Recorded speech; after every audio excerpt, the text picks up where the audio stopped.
السلام عليكم ورحمة الله وبركاته. رمضان كريم، كل سنة وانتم طيبين. هنعمل مع بعض بقى أول حلويات بتاعة رمضان، معروف دايما اللي هي الكنافة. زي ما احنا شايفين كده، جميلة ومقرمشة من فوق كده وطرية من تحت، حلوة جدا، جربوها إن شاء الله. معايا كيلو كنافة، أنا جبتها من امبارح، حطيتها في الفريزر، وبعدين نطلعها نفككها من بعض كده، نخليها تسيب من بعضها. بتبقى عشان لما تحطها في الفريزر بتبقى سهل ان هي نخليها تفك من بعضها كده، عشان ما تبقاش احنا مش عايزينها طرح، ولا احنا عايزينها قطع كبيرة. ده الكيلو الكنافة حاليا عامل 22 جنيه، احنا جايبينه من السوق. طبعا الدقيق غلي، كل حاجة رفعت، يعني السنة اللي فاتت على ما اعتقد احنا كنا بنجيبه 15 تقريبا، كان الكيلو 15 جنيه. الله المستعان. الكيلو كنافة بنحط له نص كيلو سمنة على زيت. انا حطيت سمن بلدي على سمن نباتي على شوية زيت. السمن البلدي طبعا بيكون اكتر، عشان بس نضيع الريحة بتاعت السمن النباتي، والزيت يكون كويس، ما يكونش له ريحة، عشان برضو يبقى حلو، ما يبقاش طعمه باين مع الكنافة. عملت الشربات بتاعها، الشربات اللي هو حطيت كيلو ربع سكر، عليهم نص كوبايه ميه، حطيتهم لما غلوا على النار، عصرت عليهم نص ليمونه، تخليهم يغلوا شويه وتفصلي عليهم. عايزاها هي مقرمشه، يبقى انت بتخلي الشربات بتاعها شويه تقيل. عايزاها تكون طريه شويه، يبقى الشربات بتاعها يكون خفيف.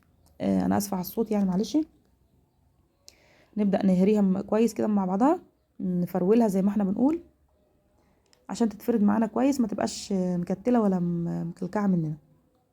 احنا كده خلاص اهو بنشطب. خلصتها كده، بجيب الصواني اللي انا هشتغل فيها. انا معايا الصواني بتاعت البسبوسه دي، جبت الصينيه الكبيره والصينيه الاصغر منها، اللي هو الطقم 3 على بعضه. السمنه على زيت بقى سيحتهم، واحط طبقه كويسه كده في القاع بتاع الصينيه، من السمنه، طبقه يعني محترمه كده، لان احنا مش حاطين سمنه على زيت على الكنافه، مش مخلطينهم على الكنافه مع بعض، فلازم ندي طبقه كويسه في القاع كده عشان تحمرها معانا من القاع. نفردها كويس، وبعد كده هنبدأ نفرد الكنافة، طبقة كنافة، الطبقة الأولانية دي، وبعدين نجيب الصينية اللي أقل أو بإيدينا ونضغط عليها جامد. أنا عملت غلط إن أنا حطيت الكنافة وبعد كده حطيت السمنة فوق وضغطت بالصينية، فطبعا الكنافة مسكت في قاع الصينية من تحت. فالأفضل إن احنا نرشها كده زي ما احنا شايفين، وبعد كده نضغط عليها كويس بالصينية، ونحط عليها نشربها كويس بالسمنة. نديها حقها في السمنة. طبعا كلنا عارفين الكنافة السمنه بتاعتها لما تكون حلوه ونضيفه، بتخليها بتطلع معانا حلوه، وطعمها نفسه حلو. نبدا بقى نشربها كده بالسمنه، نديها حقها كويس، بس نعمل حسابنا طبعا ان معانا صينيه تانية هنشتغل فيها، مش نحطها كلها يعني. كانت ريحتها حلوه جدا. هنبدا نشربها كويس، ونجيب على الاحرف ومن النص ومن كلها، نحاول نديها على قد ما نقدر انها كلها يعني، زي ما احنا شايفين كده. الحشو معايا زبيب، بس الزبيب اللي عندي اسود، مش اللي هو الزبيب اللي هو الذهبي ده. زبيب اسود، ومعايا عليه كمان جوز هند. اقلبهم مع بعض، ممكن نحط فيهم شويه سكر لو احنا حابين. بصوا، ده اللي انا قلت لكم عليه، انا وانا بعمل كده فبدا يلزق معايا من تحت، بدات اخلصها تاني منها، واضغط عليها بايد عشان تتسوى كويس. اللي ممكن نحط سكر مع الحشو زي ما احنا حابين، نبدا نحط، بس ما نجيبش بقى خصوصا الزبيب الاسود ده بالذات، ما نحطوش على الاحرف، لانه هيسود بزياده. هو ده مش محروق، هو طبيعته كده اسود يعني، مش محروق هيتحرق بزياده، لا، بس لونه هيبقى غامق بزياده، هيبقى باين قوي. طبعا لو في الزبيب العادي، لو بنحطه برده يجي منه على الاحرف، بتلاقيه اسود كده من الجنب واتحرق. هنبدا نحط بقى الطبقه التانية، نرشها برده عليها كده، ونضغط عليها ضغطه جامده بالصينيه اقل برده، او بايدينا زي ما احنا حابين، وبعد كده نشرب بالسمنه. بصوا كده، نسويها برضو عشان ما يكونش فيه زبيب باين او حاجه باينه، ونضغط عليها ضغطه كويسه كده بالصينيه بكل صحتك كده. انا شفت حد مره حط انبوبه فوق الصينيه عشان يضغط عليها. وبعدين نشربها بالسمنه كويس، نديها حقها برضو في السمنه.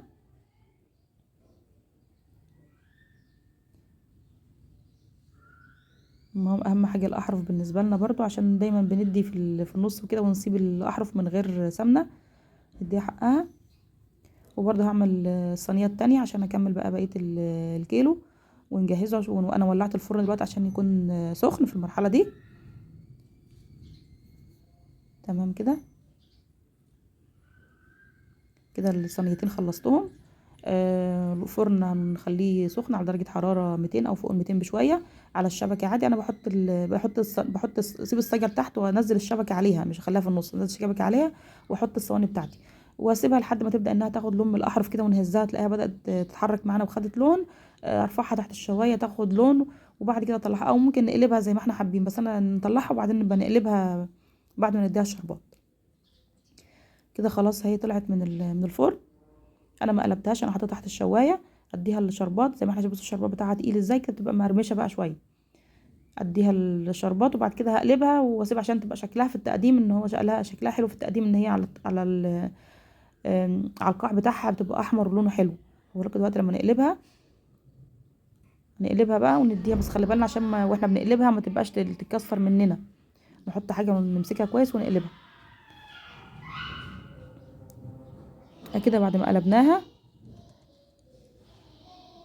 كده، ونبدا نديها شويه شربات برضو من القاع كده، وبعد كده اغطيها عشان تطرى معايا شويه، ما تبقاش مقرمشه بزياده، عشان طبعا في اطفال وفي ناس كبار هياكلوا منها، فما تبقاش مؤذيه بالنسبه لهم، يعني ما تبقاش تتعب سنانهم. والصينيه التانية برضو عملتها نفس الحكايه برضو. هنبدا بقى نقطعها زي ما قلت، لو كان الشربات بتاعنا تقيل بيخلي الكنافه بتاعتنا مقرمشه، لو الشربات بتاعنا خفيف بيخليها طريه وحلوه، ممكن تاكلي منها اكتر من قطعه مش قطعه واحده. طول ما هو تقيل بتحسي ان اللي بياكل منها بيستكفى ياخد منها قطعه وخلاص تصده زي ما احنا بنقول. لكن لو هو خفيف شويه، مش خفيف ميه زي بتاعه البسبوسه مثلا، لا خفيف شويه، بيعرفوا ياكلوا منها بدل حته اتنين يعني. وهي طبعا لها صوت حلو كده في قرمشه في وقت التقطيع، تحس انها مقرمشه كده وحلوه. هتعجبكم بجد، جربوها. ونعملها ان شاء الله مره تانية بالكريمه برضو، ان شاء الله تطلع حلوه وتظبط معانا. الكنافه دي دايما كان دايما يعني اهالينا يقولنا نعمل كنافه في البيت، اما نشتري من بره بتكون احلى، اللي احنا بنجيبها من بره بتكون احلى فعلا وطعمها حلو، لان كل ادي العيش لخبازه. بس برضو هنيجي نعملها في البيت تحس ان بريحه رمضان بطعم رمضان، مش عارفه، بيبقى لها طعم تاني لما بنعملها في البيت. دي الصينيه اهي تانية، وانا بقطعها هي كمان. قطعيها زي ما انت عايزه بقى، مربعات تعمليها مثلثات زي ما انت عايزه، خصوصا الصينيه صغيره فممكن تقطع مثلثات. طبعا طبقه الكنافه لما بتكون خفيفه مهاش تقيله كده مكتومه في بعضها بتكون احسن. كنا الاول بندكها كنافه في بعضها كده بتبقى تقيله، وتحس ان الشربات مش واخد منها، مش مديها كلها. لكن بصوا دي بقى من فوق مقرمشه ومن تحت طريه، لما كل ما تكون رقيقه بتكون احلى. والزبيب بتاعها اسود زي ما احنا شايفين من فيها كده، بس طعمه حلو. بنتي دقيته، انا ما دقتوش بصراحه، بس بيقولوا حلو. بنت صغيره دقيته. بصوا التانية برضو طريه اهي ما شاء الله، ومن فوق برضو ناشفه ومش ناشفه جامد، يعني ايه كريسبي حاجه بسيطه كده. اتمنى ان شاء الله تجربوا الطريقه وتعجبكم، والف انا وصحه لقلوبنا وقلوبكم، والسلام عليكم ورحمه الله وبركاته، ورمضان كريم للمره اللي مش عارفه الكام.